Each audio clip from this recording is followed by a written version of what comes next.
ನಿಮ್ಮಲ್ಲಿ ನಿಮ್ಮೆಲ್ಲರಿಗೂ ನನ್ನ ಒಂದು ಪ್ರೆಸೆಂಟೇಷನ್ಗೆ ಸ್ವಾಗತ. ನಿಮ್ಮ ಸಮಯ ಕೊಟ್ಟಿದ್ದಕ್ಕೆ ಥ್ಯಾಂಕ್ ಯು. ನಿಮ್ಮ ಸ್ಕ್ರೀನ್ ಮೇಲೆ ಕಾಣಿಸ್ತಾ ಇದೆ ಅಂದ್ಕೊಂಡಿದ್ದೀನಿ, ಪರಿವರ್ತನ್ ಅಂತ. ಏನಿದು ಪರಿವರ್ತನ್? ಎಲ್ಲರ ಜೀವನದಲ್ಲೂ ಒಂದು ಚೇಂಜ್ ಈಸ್ ಇನ್ಎವಿಟಬಲ್. ಪ್ರತಿಯೊಂದು ಕ್ಷಣ, ಪ್ರತಿಯೊಂದು ದಿನ, ಪ್ರತಿಯೊಂದು ಹಂತದಲ್ಲಿನೂ ಜೀವನದಲ್ಲಿ ವಿಧ ವಿಧವಾದ ಚೇಂಜಸ್ಗೆ ನನ್ನ ಜೀವನ ಒಳಗಾಗ್ತಾ ಇರುತ್ತೆ. ಚೇಂಜ್ ಅಂದರೆ ಏನು? ನಾನು ಇವತ್ತು ಚೇಂಜ್ ಆಗಿದ್ದೀನಿ ನೆನ್ನೆಗಿಂತ, ಹೌದು. ಬಟ್ ಆ ಚೇಂಜ್ ಪರ್ಮನೆಂಟಾಗಿ ಆಗಿದೆಯಾ ಅಂತ ನೋಡ್ಕೋಬೇಕಾಗತ್ತೆ.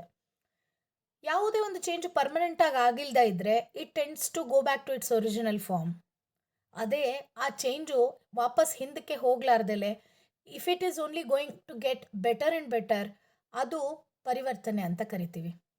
ಫಾರ್ ಎಕ್ಸಾಂಪಲ್, ಒಂದು ಫೇಮಸ್ ಎಕ್ಸಾಂಪಲ್ ಟ್ರಾನ್ಸ್ಫಾರ್ಮೇಷನ್ಗೆ ಕೊಡೋದು, ಒಂದು ಕಂಬಳಿ ಹುಳಿ ಚಿಟ್ಟೆ ಆದಾಗ, ಬಣ್ಣ ಬಣ್ಣದ ಚಿಟ್ಟೆ ಆದ ನಂತರ ಮತ್ತೆ ಅದು ಕಂಬಳಿ ಹುಳು ಆಗಲಿಕ್ಕೆ ಸಾಧ್ಯನಾ? ಇಲ್ಲ ಅಲ್ವಾ? ಅದೇ ರೀತಿ ನಮ್ಮ ಜೀವನ ಒಂದು ಪರಿವರ್ತನೆಗೆ ಒಳಪಟ್ಟಾಗ ಅದು ಯಾವಾಗಲೂ it should be for the better and non reversible. ಆ ಒಂದು ನಂಬಿಕೆ ನಮ್ಮ ಕಂಪನಿಗೆ ಇದೆ. ನೀವು ಸ್ಕ್ರೀನ್ನಲ್ಲಿ ನೋಡ್ತಾ ಇರೋದು ಸಮೀರ್ ಮೋದಿ ಸರ್ ಅಂತ, ನಮ್ಮ ಕಂಪನಿಯ CEO, ಫೌಂಡರ್, ಓನರ್. ಅವರು ನಮಗೆ ತುಂಬ ಸುಂದರವಾದ ಒಂದು ಲೈನ್ ಕೊಟ್ಟಿದ್ದಾರೆ. ಸೋಚ್ ಬದಲೋ, ಖುದ್ಕು ಬದಲೋ, ದುನಿಯಾ ಬದಲೋ. ಸೋಚ್ ಬದಲೋ, ನಿನ್ನ ವಿಚಾರಧಾರೆನ ನೀನು ಬದಲಾಯಿಸ್ಕೋ. ಖುದ್ಕು ಬದಲೋ, ನಿನ್ನನ್ನು ನೀನು ಬದಲಾಯಿಸ್ಕೋ. ಆಗ ಪ್ರಪಂಚನೇ ನಿನ್ನ ಜೊತೆಗೆ ಚೇಂಜ್ ಆಗುತ್ತೆ. S friends, that is the whole concept. ನನ್ನ ಒಂದು ಆಲೋಚನಾ ಶಕ್ತಿ ನನಗೆ ಚೇಂಜ್ ಆದಾಗ ನನ್ನ ಪ್ರಪಂಚ ಚೇಂಜ್ ಆಗೋ ಒಂದು ಕೆಪಾಸಿಟಿ ನನ್ನಲ್ಲೇ ಇದೆ. ಸೊ ಈ ಪರಿವರ್ತನೆ ಹೊಂದಿದಾಗ ನನಗೇನು ಸಿಗುತ್ತೆ ಅಂದರೆ ಸಪ್ನೋಂಕೋ ಜೀನೆ ಕಿ ಆಜಾದಿ, ಅಂದರೆ ನನ್ನ ಕನಸನ್ನು ಜೀವಿಸುವ ಒಂದು ಸ್ವಾತಂತ್ರ್ಯ ನನಗೆ ನನ್ನ ಕಂಪನಿ ಕೊಡುತ್ತೆ. ಅದು ಹೇಗೆ ಅಂತ ನೋಡ್ತಾ ಹೋಗೋಣ. ಯಾವುದೇ ಒಂದು ವ್ಯಕ್ತಿ ಸಕ್ಸಸ್ಫುಲ್ ಆಗಿದ್ದಾರೆ ಅಂತ ಹೇಗೆ ಡಿಸೈಡ್ ಮಾಡ್ತೀರಾ? ನಾನು ನಿಮ್ಮನ್ನು ಕೇಳ್ತೀನಿ, ನೀವು ಎಷ್ಟು ಮಟ್ಟಿಗೆ ಸಕ್ಸಸ್ಫುಲ್? ನಿಮ್ಮಲ್ಲಿ ಕೆಲವರು ಹೌಸ್ ವೈಫ್ಸ್ ಇರ್ಬೋದು, ಕೆಲವು ವರ್ಕಿಂಗ್ ಇರ್ಬೋದು, ಕೆಲವರು IT ಪ್ರೊಫೆಷ್ನಲ್ಸ್ ಇರ್ಬೋದು. ನಿಮ್ಮ ಜೀವನದಲ್ಲಿ ನೀವು ಯಶಸ್ಸು ಕಂಡಿದ್ದೀರಾ? ನಮ್ಮ ಪ್ರಕಾರ ಇವತ್ತು ನಾನು ಕೆಲವು ಎಲಿಮೆಂಟ್ಸ್ ಆಫ್ ಸಕ್ಸಸ್ಫುಲ್ ಲೈಫ್ ಹೇಳ್ತೀನಿ. ಅಂದರೆ ಯಶಸ್ವಿ ಜೀವನ ಅಂತ ಏನು ಕರಿತೀವಿ, ಅದರ ಕೆಲವು ಅಂಶಗಳು ಏನಾಗಿರಬೇಕು ಅಂತ ನೋಡ್ತಾ ಹೋಗೋಣ. ಮೊಟ್ಟ ಮೊದಲನೇದಾಗಿ, any successful person would love to use international quality standard products ಅಲ್ವಾ? ಇಂಟರ್ನ್ಯಾಷನಲ್ ಕ್ವಾಲಿಟಿ ಇರುವಂತಹ ಒಂದು ಪ್ರಾಡಕ್ಟ್ಸ್ನ ಡೈಲಿ ನಾನು ಯೂಸ್ ಮಾಡಬೇಕು ಅನ್ನೋ ಆಸೆ ನನಗಿರುತ್ತೆ. ಒಬ್ಬ ವ್ಯಕ್ತಿ ಸಕ್ಸಸ್ಫುಲ್ ಅಂದರೆ, ಈಗ ನಿಮ್ಮನ್ನೇ ನೀವೇ ಎಕ್ಸಾಂಪಲ್ ತೊಗೊಳ್ಳಿ. ನೀವು ಯಾವುದೇ ಒಂದು ಪ್ರಾಡಕ್ಟ್ ತೊಗೊಳ್ಬೇಕಾದ್ರೆ ಬ್ರ್ಯಾಂಡ್ ಕಾನ್ಷಿಯಸ್ ಆಗಿರ್ತೀರಾ ಇಲ್ವಾ? ಒಳ್ಳೆ ಬ್ರ್ಯಾಂಡ್ ಉಪಯೋಗಿಸ್ಬೇಕು, ಇಂಟರ್ನ್ಯಾಷನಲ್ ಕ್ವಾಲಿಟಿ ಇರೋ ಬ್ರ್ಯಾಂಡ್ ಉಪಯೋಗಿಸ್ಬೇಕು ಅನ್ನೋದು ಪ್ರತಿಯೊಬ್ಬ ಮನುಷ್ಯನ ಕನಸಾಗಿರುತ್ತೆ. ನಿಮ್ಮದು ಆಗಿದೆ ಅಂತ ಅಂದ್ಕೊಂಡಿದ್ದೀನಿ, ಹೌದಾ? ಈ ಪ್ರಾಡಕ್ಟ್ಸ್ ಯೂಸ್ ಮಾಡಬೇಕಾದ್ರೆ ನಾನು ಎಷ್ಟು ಖರ್ಚು ಮಾಡಬೇಕು? ಜನರಲಿ ದೊಡ್ಡ ದೊಡ್ಡ ಬ್ರ್ಯಾಂಡ್ಸು ಅಂತಿದ್ದಂಗೆ ನಮಗೆ ಭಯ ಆಗೋದೇನೆ ಅದರ ಪ್ರೈಸಸ್ಸು. ಆದರೆ ಈ ಥರ ಒಂದು ಕ್ವಾಲಿಟಿ ಪ್ರಾಡಕ್ಟ್ಸ್ ಯೂಸ್ ಮಾಡಿ ಕೂಡ ನಿಮಗೆ, ನೀವು ಈಗ ಯೂಸ್ ಮಾಡ್ತಾ ಇರೋ ಪ್ರಾಡಕ್ಟ್ಸ್ ಮೇಲೆ ಎವ್ರಿ ಮಂತ್, ಪ್ರತಿ ತಿಂಗಳು ಪ್ರತಿಯೊಂದು ಪ್ರಾಡಕ್ಟ್ ಮೇಲೂ, 1-2 ಪ್ರಾಡಕ್ಟ್ ಮೇಲಲ್ಲ, ಪ್ರತಿಯೊಂದು ಪ್ರಾಡಕ್ಟ್ ಮೇಲೂ 50% ಸೇವಿಂಗ್ಸ್ ಆಗ್ತಾ ಇದೆಯಾ? ನಿಮ್ಮಲ್ಲಿ ಕೆಲವ್ರು ಹೇಳ್ಬೋದು, ನಾನು ಡಿಮಾರ್ಟ್ಗೆ ಹೋಗ್ತೀನಿ, ಬೈ 1 get 1 ಫ್ರೀ ಇರುತ್ತೆ. ಎಲ್ಲ ಪ್ರಾಡಕ್ಟ್ಸ್ ಮೇಲೂ ಇರುತ್ತಾ? ಯೋಚಿಸಿದ್ದೀರಾ? ಎಷ್ಟೋ ಸರ್ತಿ ನನಗೆ ಬೇಕಾಗಿಲ್ದೇ ಇರೋ ಪ್ರಾಡಕ್ಟ್ ಮೇಲೆ ಇರುತ್ತೆ, ಹೋಗಿರೋದು ಏನೋ 500 ರೂಪಾಯಿಗೆ ತರಕ್ಕೆ ಹೋಗಿ 5,000 ರೂಪಾಯಿ ಬಿಲ್ ಮಾಡ್ಕೊಂಡಿರೋ ಪ್ರಸಂಗ ಇದೆಯಾ ಇಲ್ವಾ? ನನಗಂತೂ ರೆಗ್ಯುಲರಾಗಿ ಆಗ್ತಾ ಇತ್ತು ಮೊದಲು, ನಿಮಗೂ ಆಗುತ್ತೆ ಅಂದ್ಕೊಂಡಿದ್ದೀನಿ. ಹಾಗೆ ಯಾಕಾಗುತ್ತೆ ಅಂದರೆ, ಅಲ್ಲಿ ಯಾವುದೋ ಒಂದು ಪ್ರಾಡಕ್ಟ್ ಮೇಲೆ ಡಿಸ್ಕೌಂಟ್ ಕೊಟ್ಟಿರ್ತಾರೆ, ಬೇರೆ ಪ್ರಾಡಕ್ಟ್ಸ್ ಮೇಲೆ ಇರಲ್ಲ. ಸೊ ಆನ್ ಆನ್ ಆ್ಯಾವ್ರೇಜ್ ನೀವು ಬಳಸುವ ದೈನಂದಿನ ಸಾಮಾನುಗಳ ಮೇಲೆ ಪ್ರತಿ ತಿಂಗಳು 50% ಉಳಿತಾಯ ನಿಮಗೆ ಅಟ್ ಪ್ರೆಸೆಂಟ್ ಆಗ್ತಾ ಇದೆಯಾ? ಅತ್ಯುತ್ತಮ ಆರೋಗ್ಯ. ಇಂಟರ್ನ್ಯಾಷನಲ್ ಬ್ರ್ಯಾಂಡ್ಸ್ ಅಂತ ಯೂಸ್ ಮಾಡ್ತಾ ಇರ್ತೀರಾ, ಆದರೆ ಆ ಪ್ರಾಡಕ್ಟ್ಸ್ ಯೂಸ್ ಮಾಡಿ ನಿಮಗೆ ಒಂದು ಅಲ್ಟಿಮೇಟ್ ಹೆಲ್ತ್ ಸಿಗ್ತಾ ಇದೆಯಾ? ನಿಮ್ಮ ಆರೋಗ್ಯ ಚೆನ್ನಾಗಿದೆಯಾ? ಏನು ಅತ್ಯುತ್ತಮ ಆರೋಗ್ಯ ಅಂದರೆ, ಈಗ ಕೋವಿಡ್ ಬಂದಮೇಲಂತೂ, ಕೋವಿಡ್ ಬಂದು ಆಸ್ಪತ್ರೆಗೆ ಹೋಗಿ ಬದುಕಿ ವಾಪಸ್ ಬಂದ್ವಿ ಅಂತಂದರೆ, ಅಪ್ಪ ಆರೋಗ್ಯನೇ ಭಾಗ್ಯ ಅಪ್ಪ ಅಂದ್ಕೊಂಡು ಉಶ್ ಅಂತ ಇರ್ತೀವಿ, ಹೌದಾ? ಎಷ್ಟೋ ಜನಕ್ಕೆ ಕೋವಿಡ್ ಬಂತು ಹೋಯಿತು, ಆದರೆ ಬದುಕುಳಿದವರೇ ಭಾಗ್ಯವಂತರು ಅನ್ನೋ ಪರಿಸ್ಥಿತಿ ಬಂದ್ಬಿಟ್ಟಿದೆ. ಆರೋಗ್ಯವೇ ಮಹಾಭಾಗ್ಯ ಅಂದ್ರೇನು? ಇಂತಹ ಯಾವುದೇ ರೋಗ ನನಗೆ ಬರ್ದಲೇ ಇರೋ ಹಾಗೆ ನಾನು ತಡೆಗಟ್ಟೋದಾಗಿದ್ದಿದ್ರೆ, ಆ ಒಂದು ಪಾಸಿಬಿಲಿಟಿ ನಿಮಗೆ ನಿಮ್ಮ ಲೈಫ್ನಲ್ಲಿ ಆ್ಯಸ್ ಆಫ್ ನಾವು ಕಾಣಿಸ್ತಾ ಇದೆಯಾ?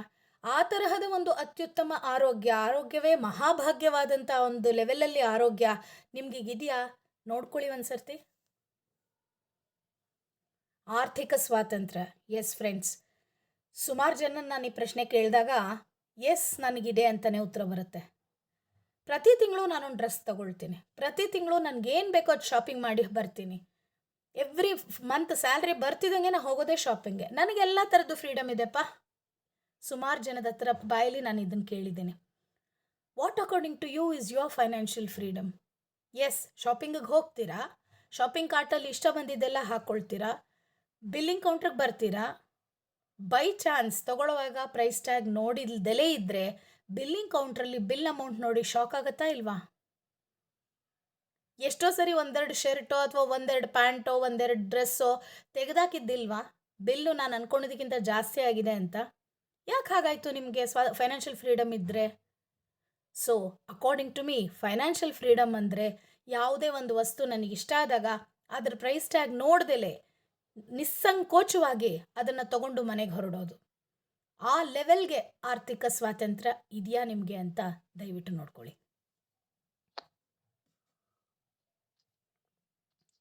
ಕೆಲವೇ ತಿಂಗಳುಗಳಲ್ಲಿ within a few months passive income ಬರೋದಾದರೆ, ಇಲ್ಲಿ ಪ್ಯಾಸಿವ್ ಇನ್ಕಮ್ ಬಗ್ಗೆ ಕ್ಲಾರಿಟಿ ಕೊಡ್ತೀನಿ. ನಿಮ್ಮಲ್ಲಿ ಕೆಲವ್ರಿಗೆ ಗೊತ್ತಿರ್ಬೋದು. ಇಲ್ಲಿ 2 ರೀತಿಯ ಇನ್ಕಮ್ನ ನೋಡ್ಬೋದು. ಒಂದು ಆ್ಯಕ್ಟಿವ್ ಇನ್ಕಮ್, ಒಂದು ಪ್ಯಾಸಿವ್ ಇನ್ಕಮ್. ಇವತ್ತು ನೀವು ಕೆಲಸಕ್ಕೆ ಹೋಗ್ತಾ ಇದ್ದೀರಾ, ಸ್ಯಾಲ್ರಿ ಬರ್ತಾ ಇದೆ, ಅಥವಾ ಯಾವುದೋ ಬಿಸ್ನೆಸ್ಸಲ್ಲಿದ್ದೀರಾ, ಇವತ್ತು ಬಿಸ್ನೆಸ್ ಮಾಡ್ತಾ ಇದ್ದೀರಾ, ನಿಮ್ಗೊಂದು ಪ್ರಾಫಿಟ್ ಅಥವಾ ಟರ್ನ್ ಓವರ್ ಅಂತ ಬರ್ತಾ ಇದೆ. ಅದು ನಿಮಗೆ ಆ್ಯಕ್ಟಿವ್ ಇನ್ಕಮ್. ಅದೇ ನೀವು ನಾಳೆ ದಿವಸ ಕೆಲಸಕ್ಕೆ ಹೋಗೋದು ನಿಲ್ಲಿಸಿಬಿಟ್ರೆ ನಿಮಗೆ ಆ ಸ್ಯಾಲ್ರಿ ಕೊಡ್ತಾರಾ? ಬಿಸ್ನೆಸ್ ನಡೆಸೋರು ಒಂದೇ ಒಂದು ದಿವಸ ಬಿಸ್ನೆಸ್ಸು, ಅಂಗಡಿ, office, whatever you are running, ಅದನ್ನು ನೀವು ಓಪನ್ ಮಾಡ್ದಲೇ ಇದ್ದರೆ ನಿಮ್ಗೆ ಇನ್ಕಮ್ ಬರುತ್ತಾ ತಿಂಗಳು? ಯಾವ ಒಂದು ಸ್ಟೇಜ್ಗೆ ನಾನು ಹೋಗಬೇಕು ಅಂತಂದರೆ, ನಾನು ಮನೇಲೇ ಕೂತ್ಕೊಂಡಿದ್ರು, ಇವತ್ತಲ್ಲದೆ ಇದ್ದರೆ ನಾಳೆ ನಾನು ಮನೇಲಿ ಕೂತಿದ್ರು, ಬೈ ಚಾನ್ಸ್ ಏನು ಮಾಡೋಕ್ಕಾಗದೆ ಇದ್ರೂ ನನಗೊಂದು ಇನ್ಕಮ್ ಬರ್ತಾ ಹೋಗೋದಾದರೆ ಅದು ಪ್ಯಾಸಿವ್ ಇನ್ಕಮ್ ಆಗುತ್ತೆ.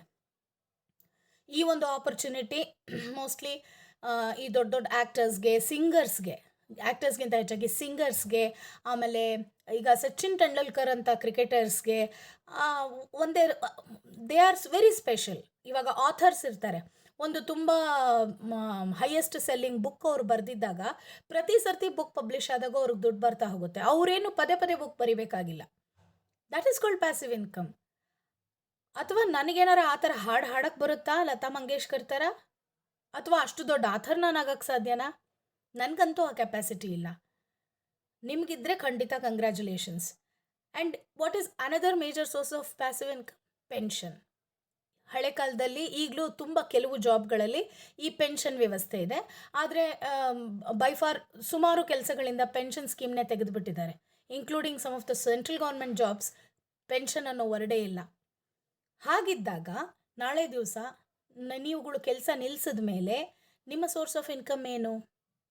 ಇವತ್ತು ನೀವು ನಡೆಸ್ತಾ ಇರೋ ಒಂದು ಸ್ಟ್ಯಾಂಡರ್ಡ್ ಆಫ್ ಲಿವಿಂಗ್ ಏನಿದೆ, ಇದೇ ಸ್ಟ್ಯಾಂಡರ್ಡ್ ಆಫ್ ಲಿವಿಂಗ್ನ ನೀವು ಕೆಲಸ ನಿಲ್ಲಿಸಿದ್ರೆ ಈ 10 ವರ್ಷ 20 ವರ್ಷ ಆದಮೇಲೆ ಇದನ್ನು ಮೇಂಟೈನ್ ಮಾಡೋಕ್ಕಾಗತ್ತಾ? ನೀವು ಓದಿದ ರೇಟಲ್ಲಿ ಎಜುಕೇಷನ್ ನಿಮ್ಮ ಮಕ್ಳಿಗೆ ಕೊಡೋಕ್ಕಾಗತ್ತಾ? ಯೋಚನೆ ಮಾಡಿ. ಸೊ ಪ್ಯಾಸಿವ್ ಇನ್ಕಮ್ ಅಗತ್ಯ ಎಷ್ಟೋ ಜನಕ್ಕೆ ಗೊತ್ತೇ ಇರಲ್ಲ. ಈ ಥರ ಒಂದು ಅವಶ್ಯಕತೆ ಬೀಳ್ಬೋದು ಅಂತಲೂ ಗೊತ್ತಿರಲ್ಲ. ಆ್ಯಂಡ್ ಈ ಒಂದು ಪ್ಲ್ಯಾಟ್ಫಾರ್ಮ್ನಲ್ಲಿ ಆ ಪ್ಯಾಸಿವ್ ಇನ್ಕಮ್ ಪಾಸಿಬಿಲಿಟಿ ಇದೆ. ಅದು ಹೇಗೆ ಅಂತಂದರೆ, ನಿಮ್ಮ ಫ್ಯೂಚರ್ ಜನರೇಷನ್ಸ್, ನೆಕ್ಸ್ಟ್ 2-3 ಜನರೇಷನ್ಸ್ವರೆಗೂ ನಿಮಗೆ ಪ್ಯಾಸಿವ್ ಇನ್ಕಮ್ ಬರೋದಾದರೆ ಹೇಗಿರುತ್ತೆ ಅಂತ ಒಂದು ಸ್ವಲ್ಪ ಕಲ್ಪಿಸ್ಕೊಳ್ಳಿ. ಖುಷಿಯಾಗುತ್ತಲ್ವಾ? ಮೋಸ್ಟ್ ಇಂಪಾರ್ಟೆಂಟ್, ಸಮಯದ ಸ್ವಾತಂತ್ರ್ಯ, ಟೈಮ್ ಫ್ರೀಡಮ್. IT ಅವ್ರಿಗೆ ವರ್ಕ್ ಫ್ರಮ್ ಹೋಮ್ ಬಂದಾಗಿಂದ ಅಂತೂ ಇದರ ಹೆಸರೇ ಗೊತ್ತಿಲ್ಲ. 8 hours ಇಂದ 10 hours ಆಯಿತು, 12 hours ಆಯಿತು, 14 hours ಆಯಿತು. ಎಷ್ಟೊತ್ತಿಗೆ ಕರೆದ್ರೆ ಅಷ್ಟೊತ್ತಿಗೆ ಕಂಪ್ಯೂಟರ್ ಮುಂದೆ ಕೂತ್ಕೊಳ್ಳೇಬೇಕು. ಚಾಯ್ಸ್ ಇದೆಯಾ? ಇಲ್ಲ. ಇನ್ನು ಹೌಸ್ ವೈಫ್ಸ್ಗೆ ಟೈಮ್ ಫ್ರೀಡಮ್ ಅನ್ನೋದು ಇಲ್ಲವೇ ಇಲ್ಲ. ಸಾರಿ. ಎಸ್ಪೆಷಲಿ ಸ್ಯಾಲ್ರಿಡ್ ಇದ್ದರೆ ನೀವು ಏನಾಗುತ್ತೆ, ಬೆಳಗ್ಗಿಂದ ಸಂಜೆ ತನಕ ಆಫೀಸ್ಗೆ ಹೋಗ್ತೀರಾ, ಮನೆಗೆ ಬರೋ ಅಷ್ಟರಲ್ಲಿ ಸುಸ್ತಾಗಿರುತ್ತೆ, ಮಕ್ಕಳನ್ನ ಮಾತಾಡ್ಸೋಕ್ಕೂ ಆಗ್ದಲೇ ಉಶ್ಯಪ್ಪ ಅಂತ ಮಲ್ಗೋ ಪರಿಸ್ಥಿತಿ ಬಂದ್ಬಿಟ್ಟಿರುತ್ತೆ. ನೀವಿರ್ಬೋದು, ನಿಮ್ಮ ಸ್ಪೌಸ್ ಇರ್ಬೋದು. ಇಂಥ ಟೈಮ್ನಲ್ಲಿ ಟೈಮ್ ಫ್ರೀಡಮ್ ಹೆಂಗೆ ಸಿಗುತ್ತೆ ನಿಮಗೆ? ಒಂದು IT ಜಾಬಲ್ಲಿದ್ದರೆ 50,000, 1,00,000, 1,50,000 ಸಂಪಾದಿಸ್ತಾ ಇರ್ಬೋದು. ಆದರೆ ವೀಕೆಂಡ್ ಬರೋವರೆಗೂ ನಿಮ್ಮ ಜೀವನ ನೀವು ನಡ್ಸೋಕ್ಕೆ ಕಾಯ್ತಾ ಇರಬೇಕು. Every day are you really living what you want to be? ಸಾಧ್ಯ ಆಗ್ತಾ ಇದೆಯಾ ನಿಮ್ಮ ಜೀವನ ನೀವು ಜೀವಿಸೋಕ್ಕೆ? ಆ ಸಮಯದ ಸ್ವಾತಂತ್ರ್ಯ ನಿಮಗಿದ್ರೆ ಇಷ್ಟಕ್ಕೂ ಇಂಪಾರ್ಟೆಂಟು. ನಾಳೆ ದಿವಸ ನಿಮಗೆ ಏನೋ ಫಾರ್ ಸಮ್ ರೀಸನ್ ಒಂದು 6 ತಿಂಗಳು ನಾನು ಕೆಲಸನೇ ಮಾಡಲ್ಲಪ್ಪ, ನಾನು ಆರಾಮಾಗಿರಬೇಕು, I want to spend time with my family. ಎಷ್ಟೋ ಸತಿ ಮನೇಲಿ ಹೊಸದಾಗಿ ಮಕ್ಕಳು ಹುಟ್ಟಿರ್ತಾರೆ, ಆ ಮಗು ಮುಖ ನೋಡೋಕ್ಕೂ ಟೈಮ್ ಇರಲ್ಲ ತಂದೆಗೆ. ಯಾಕೆ ಹೀಗಾಗ್ತಾ ಇದೆ? ಒಂದು 6 ತಿಂಗಳು ಅಥವಾ 1 ವರ್ಷ ಗ್ಯಾಪ್ ತೊಗೊಂಡು ಮತ್ತೆ ನಾನು ಹೋಗ್ತೀನಿ ಅಂದರೆ ಆಫೀಸ್ನಲ್ಲಿ ಸೇರಿಸ್ಕೋತಾರಾ? ಅಥವಾ ಯಾವುದಾದ್ರೂ ಒಂದು ಬಿಸ್ನೆಸ್ಸು ಒಂದು 6 ತಿಂಗಳು ಮುಚ್ಚಿಬಿಡ್ತೀನಿ ಬಾಗಿಲು, ಆಮೇಲೆ ಮತ್ತೆ ತೆಗಿತೀನಿ ಅಂದರೆ ನನ್ನ ಕಸ್ಟಮರ್ಸ್ ಎಲ್ಲ ನನ್ನ ಕಾಂಪಿಟೇಟರ್ ಹತ್ರ ಹೊಟ್ಟೋಗಿರ್ತಾರೆ ತಾನೆ. ಸೊ ಆ ಸಮಯದ ಸ್ವಾತಂತ್ರ್ಯ ಇದೆಯಾ ನಿಮಗೆ? ಯೋಚನೆ ಮಾಡಿ ನೋಡಿ ಒಂದು ಸರ್ತಿ. ಎಷ್ಟೋ ಜನಕ್ಕೆ ಈ ಒಂದು ಕಾನ್ಸೆಪ್ಟೇ ಗೊತ್ತಿಲ್ಲ. Personality development and life education. Personality development, ನನ್ನ ಒಂದು ವ್ಯಕ್ತಿತ್ವನ ನಾನು ಡೆವಲಪ್ ಮಾಡ್ಕೊಳ್ತಾ ಹೋಗಬೇಕು. ಹಾಗೆ ಜೀವನ ಶಿಕ್ಷಣ, ಜೀವನದಲ್ಲಿ ನಾನು ಹೇಗಿರಬೇಕು, ಹೇಗೆ ನಡ್ಕೊಳ್ಬೇಕು, ಇದ್ರ ಬಗ್ಗೆ ಗಮನ ಕೊಡೋಕ್ಕೆ ಫಸ್ಟ್ ಆಫ್ ಆಲ್ ಟೈಮ್ ಇಲ್ಲ. ಈ ಥರನೂ ಒಂದು ಇದೇ ಜೀವನದಲ್ಲಿ ಅನ್ನೋದೇ ನನಗೆ ಗೊತ್ತಿರೋದಿಲ್ಲ. ನಿಮ್ಮಲ್ಲಿ ಎಷ್ಟು ಜನ ಇದನ್ನು ಅಳವಡಿಸ್ಕೊಂಡಿದ್ದೀರೋ ನಂಗೆ ಗೊತ್ತಿಲ್ಲ. ಯಾವುದೇ ಕೆಲಸಕ್ಕೆ ಹೋಗ್ತಿರ್ಲಿ, ಯಾವುದೇ ಬಿಸ್ನೆಸ್ ಮಾಡ್ತಿರಲಿ, ಯಾವ ಎಂಪ್ಲಾಯರೂ ನೀವು ಹೇಗಿದ್ದೀರಾ, ನಿಮ್ಮ ಮನೇಲಿ ಎಲ್ಲರೂ ಖುಷಿಯಾಗಿದ್ದಾರಾ, ನಿಮ್ಮ ಸಂಸಾರ ಚೆನ್ನಾಗಿ ನಡೀತಿದೆಯಾ ಅಂತ ಯಾವ ಎಂಪ್ಲಾಯರ್ ಕೇಳ್ತಾರೆ, ಯಾವ ಕಂಪ್ನಿಯವ್ರು ಕೇಳ್ತಾರೆ? ಅದರಲ್ಲೂ ನೀವು ಬಿಸ್ನೆಸ್ ಅಂತ ನಡೆಸ್ತಾ ಇದ್ದಾಗ ಎಷ್ಟು ಸ್ಟ್ರೆಸ್ ಇರುತ್ತೆ ಅಂದರೆ ಮನೆಗೆ ಬಂದು ಆ ಸ್ಟ್ರೆಸ್ ಎಲ್ಲ ನಿಮ್ಮ ಮಕ್ಕಳ ಮೇಲೆ, ಹೆಂಡತಿ ಮೇಲೆ, ಗಂಡನ ಮೇಲೆ ತೀರಿಸ್ತಾ ಇರ್ತೀರಾ. ಹೌದಾ ಇಲ್ವಾ? ಇಟ್ಸ್ ಕ್ವೈಟ್ ನ್ಯಾಚುರಲ್, ತಪ್ಪಿಲ್ಲ. ಅದೇ ಆಗೋದು. ಯಾವಾಗ ಅಂತಂದರೆ ನನಗೆ ಬೇಕಾಗಿರೋ ಒಂದು ರೈಟ್ ಡೈರೆಕ್ಷನ್ ನನ್ನ ಜೀವನದಲ್ಲಿ ನನಗೆ ಸಿಗ್ದಲೇ ಇದ್ದಾಗ. ಆ ಒಂದು ಜೀವನ ಶಿಕ್ಷಣ, ಆ ಒಂದು ಪರ್ಸನಾಲಿಟಿ ಡೆವಲಪ್ಮೆಂಟ್, ವ್ಯಕ್ತಿತ್ವ ವಿಕಸನ ನಿಮಗೆ ಪ್ರತಿದಿನ ಸಿಗೋದಾಗಿದ್ದರೆ ಹೇಗಿರುತ್ತೆ?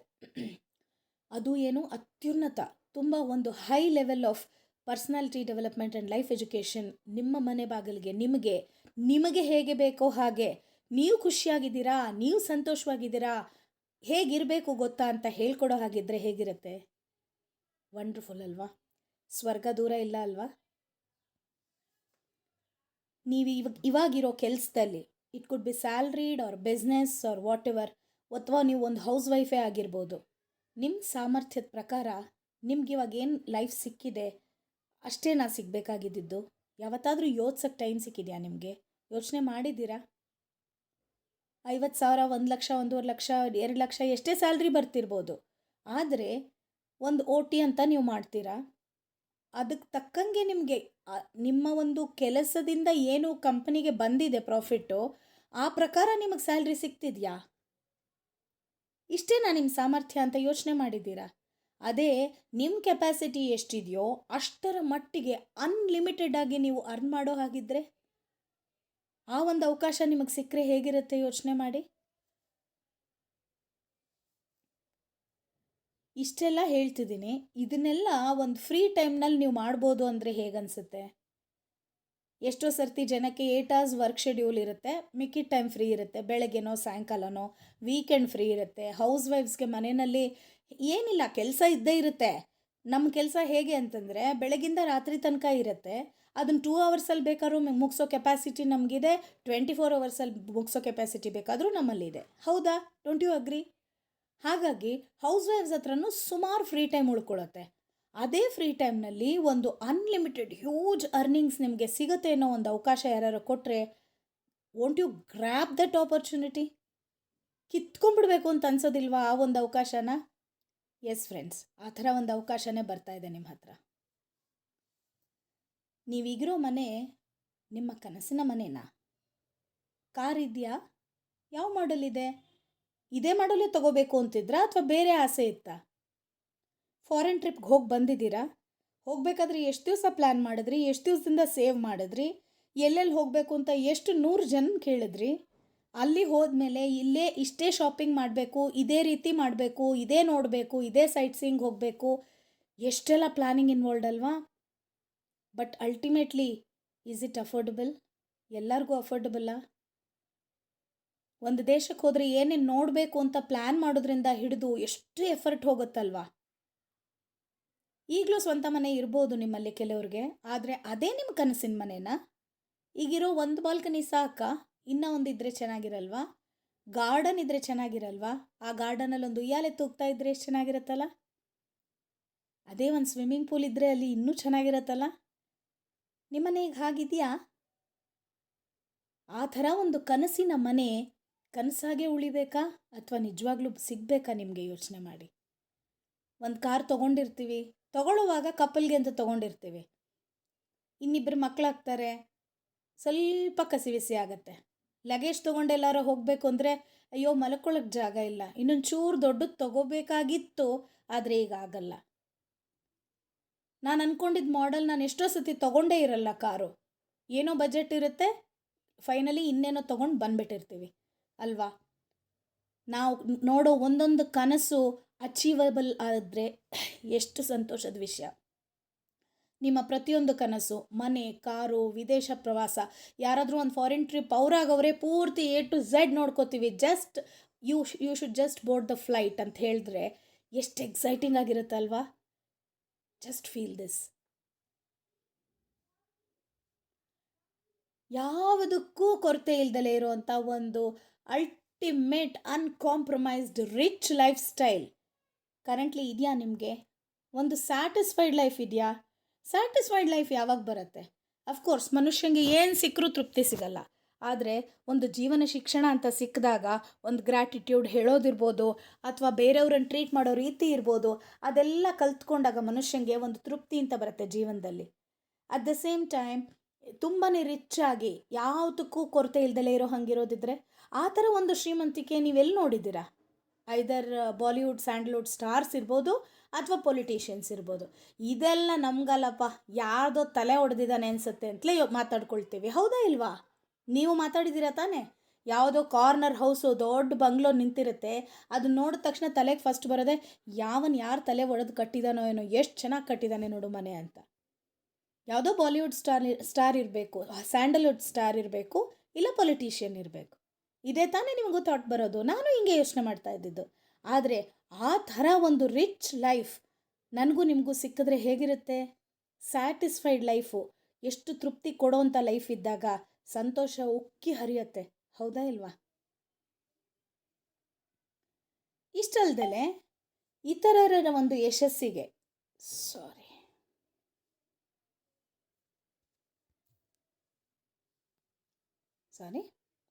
ಇತರರ ಯಶಸ್ಸಿಗೆ ನನ್ನಿಂದ ಸಹಕಾರ ಅಂದರೆ, ನೀವೀಗೆಲ್ಲೋ ಒಂದು ಕಂಪ್ನಿಲಿ ಕೆಲಸ ಮಾಡ್ತಾ ಇದ್ದೀರಾ, ಎಷ್ಟು ಜನಕ್ಕೆ ರೆಕಮೆಂಡೇಶನ್ ಮಾಡಿ ಕೆಲಸ ಕೊಡಿಸ್ಬೋದು ನೀವು? ಒಬ್ಬರು, ಇಬ್ಬರು, 10, 20? ಎಷ್ಟು ಜನಕ್ಕೆ ಕೊಡಿಸ್ಬೋದು? ಒಂದು ಬಿಸ್ನೆಸ್ ನಡೆಸ್ತಾ ಇದ್ದೀರಾ, ಎಷ್ಟು ಜನ ಎಂಪ್ಲಾಯೀಸನ್ನು ಇಟ್ಕೊಳ್ತೀರಾ? 10, 20, 50, 100, 1000? ಯಾವುದೇ ಒಂದು ಕೆಲಸದಲ್ಲೂ ಬೇರೆಯವರ ಸಕ್ಸಸ್ಗೆ ನಾನು ಸಪೋರ್ಟ್ ಮಾಡೋದು ತುಂಬ ಅಪರೂಪದ ವಿಷಯ. ಮಾರ್ಕೆಟಲ್ಲಾಗಲಿ ಬೇರೆ ಕಡೆ ಆಗಲಿ ಬೇರೆಯವರು ಯಶಸ್ಸು ಕಾಣ್ತಾ ಇದ್ದಾರೆ ಅಂದರೆ ಕಾಲು ಹಿಡಿದು ಎಳೆದು ಇನ್ನೂ ಕುಗ್ಗಿ ಹೋಗೋ ಹಾಗೆ ಮಾಡೋರೇ ಹೆಚ್ಚೇ ಹೊರತು ಯಶಸ್ಸಿಗೆ ಸಹಕಾರ ಕೊಡೋವಂಥ ಪ್ಲ್ಯಾಟ್ಫಾರ್ಮ್ನಲ್ಲಿ ನೀವು ಇದ್ದೀರಾ ಅಂತ ನೋಡ್ಕೋಬೇಕಾಗತ್ತೆ. ನೀವೀಗಿರೋ ಕರೆಂಟ್ ಜಾಬ್ನಲ್ಲಿ ಅಥವಾ ಕರೆಂಟ್ ಪೊಸಿಷನ್ನಲ್ಲಿ you could be a housewife also. ಏನು ಹೆಚ್ಚಂದ್ರೆ ಒಂದು ಮೇಡಿಗೆ ಕೆಲಸ ಕೊಡ್ಬೋದು if you are a housewife. ಇಲ್ಲ ನಿಮ್ಮ ಹಸ್ಬೆಂಡ್ಗೆ ಹೇಳ್ಬಿಟ್ಟು ಯಾರನ್ನೋ ಒಂದು ರೆಕಮೆಂಡ್ ಮಾಡಿ ಒಂದು ಕೆಲಸ ಕೊಡಿಸ್ಬೋದು. Can you do anything beyond that? ಎಷ್ಟು ಜನಕ್ಕೆ ಅಂತ ನೀವು ಯಶಸ್ಸು ಕೊಡ್ಸೋಕ್ಕಾಗತ್ತೆ? ಎಷ್ಟು ಜನಕ್ಕೆ ಫೈನಾನ್ಷಿಯಲ್ ಫ್ರೀಡಮ್ ಕೊಡ್ಸೋಕ್ಕಾಗತ್ತೆ? ನೀವು ಯೋಚನೆ ಮಾಡಿ ಒಂದು ಸರ್ತಿ. ಕೊಡಿಸ್ಬೇಕು ಅಂತ ಆಸೆ ಅಂತೂ ಇದೆ ಅಲ್ವಾ? ಆ ಥರ ಕೊಡಿಸ್ದಾಗ ನಿಮಗೂ ದುಡ್ಡು ಬರೋ ಹಾಗಿದ್ರೆ ಹೇಗಿರುತ್ತೆ? ಅವ್ರ ಸಕ್ಸಸ್ಗೆ ನೀವು ಕಾರಣರಾಗೋದ್ರಿಂದ ಮಾತ್ರ, ಬರೀ just because you have helped somebody, ನಿಮಗೂ ಒಂದು ಹ್ಯೂಜ್ ಬೆನಿಫಿಟ್, ಅಪಾರ ಲಾಭ, ಅನ್ಲಿಮಿಟೆಡ್ ಇನ್ಕಮ್ ನಿಮಗೂ ಬಂದು ಅವ್ರಿಗೂ ಒಂದು ಸಕ್ಸಸ್ಫುಲ್ ಲೈಫ್ ಕೊಡೋದಾಗಿದ್ದಿದ್ರೆ ಅದಕ್ಕಿಂತ ಸ್ಯಾಟಿಸ್ಫೈಡ್ ಲೈಫ್ ಯಾರ್ದಾದ್ರೂ ಇರೋಕ್ಕೆ ಸಾಧ್ಯನಾ? ಈಗಿರೋ ಜಾಬ್ನಲ್ಲಿರ್ಬೋದು, ಬಿಸ್ನೆಸ್ನಲ್ಲಿರ್ಬೋದು, ನೀವು ಒಂದು ಎಕ್ಸಲೆಂಟ್ ಲೀಡರ್ ಅಥವಾ ಎಕ್ಸಲೆಂಟ್ ಟ್ರೈನರ್ ಅಂತ ಕರೆಯಲ್ಪಟ್ಟಿದ್ದೀರಾ? ಎಲ್ಲರಿಗೂ ಆಸೆ ಇರುತ್ತೆ, ಚಿಕ್ಕಂದಿನಿಂದ ಆಸೆ ಇರುತ್ತೆ, ನಾನು ಅದಾಗ್ತೀನಿ, ನಾನು ಇದಾಗ್ತೀನಿ. ಬಟ್ ಎಲ್ಲೋ ನನ್ನ ಆಸೆಗಳೆಲ್ಲ ಎಲ್ಲೋ ಒಳಗೆ ಹೊಟ್ಟೋಗ್ಬಿಟ್ಟಿರುತ್ತೆ. ಜೀವನ ನಡೀತಾ ನಡೀತಾ ಅದು ಎಲ್ಲಿ ಕರ್ಕೊಂಡು ಹೋಗುತ್ತೋ ಅಲ್ಲಿ ಹೋಗ್ಬಿಟ್ಟಿರ್ತೀನಿ. ನನ್ನ ಆಸೆಗಳು ನನಗೆ ಮರ್ತು ಹೋಗಿರುತ್ತೆ. ಆದರೆ ನೀವೀಗಿರೋ ಪ್ಲ್ಯಾಟ್ಫಾರ್ಮಲ್ಲಿ ನೀವು ಒಂದು ಲೀಡರು ಟ್ರೈನರು ಆಗೋ ಅವಕಾಶ ಇದೆಯಾ ನೋಡ್ಕೊಳ್ಳಿ. ನಮ್ಮ ಒಂದು ಪ್ಲ್ಯಾಟ್ಫಾರ್ಮ್ನಲ್ಲಿ ಪ್ರತಿಯೊಬ್ಬರಿಗೂ ಅವಕಾಶ ಇದೆ. ನಿಮ್ಮದೇ ಆದ ಒಂದು ಟೀಮ್ ಡೆವಲಪ್ ಮಾಡೋ ಅವಕಾಶ ನಿಮಗೆ ಸಿಗುತ್ತೆ. ಆ ಟೀಮ್ನ ಟ್ರೈನ್ ಮಾಡೋ ಅವಕಾಶ ನಿಮಗೆ ಸಿಗುತ್ತೆ. ನೀವು ಒಬ್ರಿಗೆ ಮಾದರಿ ಆಗ್ತೀರಾ, ಒಂದು ಸ್ಫೂರ್ತಿ ಆಗ್ತೀರಾ ಅಂತಂದರೆ ಎಷ್ಟು ಖುಷಿ ಕೊಡಲ್ವಾ ಅದು ನಿಮಗೆ? ಇಷ್ಟೆಲ್ಲ ಪಡ್ಕೊಂಡು, ಇಷ್ಟೆಲ್ಲ ಮಾಡಿ ಬೇರೆಯವ್ರಿಗೂ ಕೊಟ್ಟು, ದೇಶಕ್ಕೆ ಮತ್ತು ಮನುಕುಲಕ್ಕೆ ನನ್ನಿಂದ ಏನಾರ ಕಾಂಟ್ರಿಬ್ಯೂಷನ್ ಆಗೋದಾದರೆ ಒಂದೇ ಒಂದು ಕ್ಷಣ ಯೋಚನೆ ಮಾಡಿ, ಆ ಲೆವೆಲಲ್ಲಿ ಯೋಚನೆ ಮಾಡಿ ನೋಡಿ. ನನ್ನ ಸಕ್ಸಸ್ಸಿಂದ ನನ್ನ ದೇಶಕ್ಕೂ ಒಳ್ಳೆಯದಾಗತ್ತೆ. ನಾನು ಬೇರೆಯವ್ರಿಗೆ ಸಕ್ಸಸ್ ಕೊಡಿಸಿದ್ರೆ ನನ್ನ ದೇಶಕ್ಕೂ ಒಳ್ಳೆಯದಾಗತ್ತೆ. ಓವರಾಲ್ ಮ್ಯಾನ್ಕೈಂಡ್ಗೆ ಒಂದು ಸಂತೋಷ, ಐಶ್ವರ್ಯ ಎಲ್ಲ ಕೊಡೋ ಒಂದು ಸದಾವಕಾಶದಲ್ಲಿ ನಾನಿದ್ದರೆ ಹೇಗಿರುತ್ತೆ? Contribution not only financially. ಈಗ ಒಬ್ಬ ವ್ಯಕ್ತಿ ಫೈನಾನ್ಷಿಯಲಿ ಸ್ಟ್ರಾಂಗ್ ಆಗಿದ್ದರೆ ಒಂದೇ ಸಾಲದು. ಒಂದು ಜೀವನ ಶಿಕ್ಷಣದಲ್ಲಿರ್ಬೋದು, ಒಂದು ಸಂತೋಷನ ಹಂಚೋದ್ರಲ್ಲಿರ್ಬೋದು, ಯಾರೋ ಯಾವುದೋ ನೋವಲ್ಲಿರ್ತಾರೆ, ಅದನ್ನು ದೂರ ಮಾಡೋಕ್ಕೆ ನಾನು ಕಾರಣ ಆದರೆ ಅದು ನನಗೆ ಎಷ್ಟು ಖುಷಿ ಕೊಡಲ್ಲ? ಒಂದು ಸರ್ತಿ ಯೋಚನೆ ಮಾಡಿ. ದೇಶಕ್ಕೆ ಹಾಗೂ ಮನುಕುಲಕ್ಕೆ ನಿಮ್ಮಿಂದ ಈಗಿರುವಂಥ ಪರಿಸ್ಥಿತಿಯಲ್ಲಿ ಏನಾದರೂ ಒಂದು ಚಿಕ್ಕ ಕೊಡುಗೆ, ಅಳಿಲು ಸೇವೆ ಆದರೂ ಮಾಡೋಕ್ಕೆ ಸಾಧ್ಯ ಆಗ್ತಾ ಇದೆಯಾ ಅಂತ ನೋಡ್ಕೊಳ್ಳಿ ದಯವಿಟ್ಟು. ಈ ಎಲ್ಲ elements of life, elements of successful life ನಾನೇನು ಹೇಳಿದೆ ಇವಾಗ, ಇದರ ಅವಶ್ಯಕತೆ ನನಗಿದೆಯಾ ಇಲ್ವಾ ಅಂತ ಒಂದು ನಿಮಿಷ ಯೋಚನೆ ಮಾಡಿ. ಎಲ್ಲನೂ ಬೇಕಲ್ವಾ? ಇದರಲ್ಲಿ ಯಾವುದಾದ್ರೂ ಒಂದಿದ್ರೆ ಒಂದಿರಲ್ಲ, ಇನ್ನೊಂದಿದ್ರೆ ಮೂರನೇದಿರಲ್ಲ. ಎಲ್ಲ ವಿಷಯನೂ ಬೇಕೇ ಬೇಕು ತಾನೇ ನಮ್ಮೆಲ್ಲರಿಗೂ. ನಿಮಗೂ ಬೇಕು ಅಂತಲೇ ಅಂದ್ಕೊಂಡಿದ್ದೀನಿ. ಇಷ್ಟು ಎಲಿಮೆಂಟ್ಸ್ ಆಫ್ ಸಕ್ಸಸ್ಫುಲ್ ಲೈಫ್ ನಾನು ಇವಾಗ ಏನು ಎಕ್ಸ್ಪ್ಲೈನ್ ಮಾಡಿದೆ, ಫೈನಾನ್ಷಿಯಲ್ ಫ್ರೀಡಮ್ ಇರ್ಬೋದು, ಜೀವನ ಶಿಕ್ಷಣ ಇರಬಹುದು, ಲೀಡರ್ ಟ್ರೈನರ್ ಆಗುವ ಒಂದು ಅವಕಾಶ ಇರ್ಬೋದು, ಬೇರೆಯವ್ರಿಗೆ ಯಶಸ್ಸು ಕೊಡಿಸೋದಿರ್ಬೋದು, ಇಷ್ಟೆಲ್ಲ ಎಲಿಮೆಂಟ್ಸ್ ಆಫ್ ಸಕ್ಸಸ್ಫುಲ್ ಲೈಫ್ ಅಷ್ಟೂ ನಿಮಗೆ ಒಂದೇ ಒಂದು ಜಾಗದಲ್ಲಿ ನಿಮಗೆ ಎಲ್ಲಿ ಸಿಗಕ್ಕೆ ಸಾಧ್ಯ? ಇಷ್ಟೆಲ್ಲ ನಿಮ್ಮ ಕರೆಂಟ್ ಜಾಬ್ ಅಥವಾ ಕರೆಂಟ್ ಬಿಸ್ನೆಸ್ ಅಥವಾ ಆ್ಯಸ್ ಎ ಹೌಸ್ ವೈಫ್ ಇಷ್ಟೆಲ್ಲ ನಿಮಗೆ ಸಿಗ್ತಾ ಇದೆಯಾ? ನಿಮ್ಮ ಪ್ರೊಫೆಷನಲ್ಲಿ ಈ ಎಲಿಮೆಂಟ್ಸ್ ಆಫ್ ಸಕ್ಸಸ್ಫುಲ್ ಲೈಫ್ನ ನೀವು ಯಾವತ್ತಾದರೂ ಕಂಡ್ಕೊಳಕ್ಕೆ ಆಗಿದೆಯಾ? ಒಂದು ಸರ್ತಿ ಮೆಲ್ಕು ಹಾಕ್ಕೊಳ್ಳಿ, ಒಂದು ಸರ್ತಿ ಯೋಚನೆ ಮಾಡಿ. ಎಷ್ಟು ವರ್ಷದಿಂದ ನೀವು ಈ ಜಾಬಲ್ಲಿದ್ದೀರಾ? ಇಷ್ಟೆಲ್ಲ ನೀವು ಅಚೀವ್ ಮಾಡೋಕ್ಕೆ ಸಾಧ್ಯ ಆಗಿದೆಯಾ? ಮಾಡ್ಬೋದಾದರೆ ಇನ್ನೆಷ್ಟು ವರ್ಷ ಬೇಕಾಗತ್ತೆ? ನನಗೆ ಬೇಕಾಗಿದ್ದರೆ ಇಷ್ಟೆಲ್ಲ ಬೇರೆಯವ್ರಿಗೂ ಬೇಕಾಗಿರುತ್ತಲ್ವಾ? ನನ್ನ ಅಕ್ಕಪಕ್ಕದವ್ರಿಗೆ, ನನ್ನ ರಿಲೇಟಿವ್ಸ್ಗೆ, ನಮ್ಮ ಅಪ್ಪ ಅಮ್ಮ, ಅಕ್ಕ ತಂಗಿರಿಗೆ, ಫ್ರೆಂಡ್ಸ್ಗೆ, ಎಲ್ಲರಿಗೂ ಬೇಕಾಗಿರೋವಂಥದ್ದೇ, ಕೊಲೀಗ್ಸ್ಗೆ ಇಷ್ಟೆಲ್ಲ ಇದೆ ಅನ್ಬೇಕಾದ್ರೆ ಬೇರೆಯವ್ರಿಗೂ ಬೇಕಲ್ವಾ? ಇದರ ಅವಶ್ಯಕತೆ ಎಲ್ಲರಿಗೂ ಇದೆ ತಾನೇ? ಒಂದೆರಡು ವರ್ಷದಲ್ಲಿ ಅಷ್ಟೇ ಇಷ್ಟೆಲ್ಲ ಅಚೀವ್ ಮಾಡ್ಬೋದು ಅಂದರೆ ನಿಮ್ಗೆ ಹೇಗನ್ಸುತ್ತೆ? ಇದು ಬೇರೆ ಎಲ್ಲೂ ಅಲ್ಲ, ಇನ್ಯಾವುದೋ ಇವತ್ತೋ ನಿನ್ನೆ ಮೊನ್ನೆ ಬಂದಂಥ ಕಂಪನಿ ಅಲ್ಲ. tried, tested, trusted and successful Indian company. Yes friends, 100% Indian company, tried company, tested company, trusted for over 88 years. 88 ವರ್ಷದ ಇಂಡಸ್ಟ್ರಿಯಲ್ ಇತಿಹಾಸ ಇರುವಂತಹ ಒಂದು ಕಂಪನಿ. ಆದ್ದರಿಂದ ಇದು ತುಂಬಾ ಸಕ್ಸಸ್ಫುಲ್ ಆಗಿರೋ ಇಂಡಿಯನ್ ಕಂಪನಿ. ಆದ್ದರಿಂದ ಇಲ್ಲಿ ನೀವು ಯಾವುದೇ ರೀತಿಯ ಹಿಂಜರಿಕೆ ಆಗಲಿ, ಭಯ ಆಗಲಿ ಇಟ್ಟು ಕಾಲಿಡುವ ಅವಶ್ಯಕತೆ ಇಲ್ಲ. It has been tried and tested for many years now. Welcome to Modi Care friends. Welcome to the world of Parivartan. ಇಂದಿನಿಂದ ನಿಮ್ಮ ಜೀವನ ಹೊಸ ಪರಿವರ್ತನೆಯನ್ನು ಕಾಣಲಿ ಅಂತ ಆಶಿಸ್ತಾ ಇದ್ದೀನಿ. ಇದಕ್ಕಿಂತ ಹೆಚ್ಚು ಡೀಟೇಲ್ಸ್ ನಿಮಗೆ ಬೇಕಾದಲ್ಲಿ ಖಂಡಿತ ನೆಕ್ಸ್ಟ್ ಸೆಷನ್ನಲ್ಲಿ ಕೊಡೋಣ. ಒಂದು ಮಟ್ಟಿಗೆ ಏನು ಹೇಳಿದೆ ಅಂತ ಅರ್ಥ ಆಗಿದೆ ಅಂತ ಆಶಿಸ್ತೀನಿ.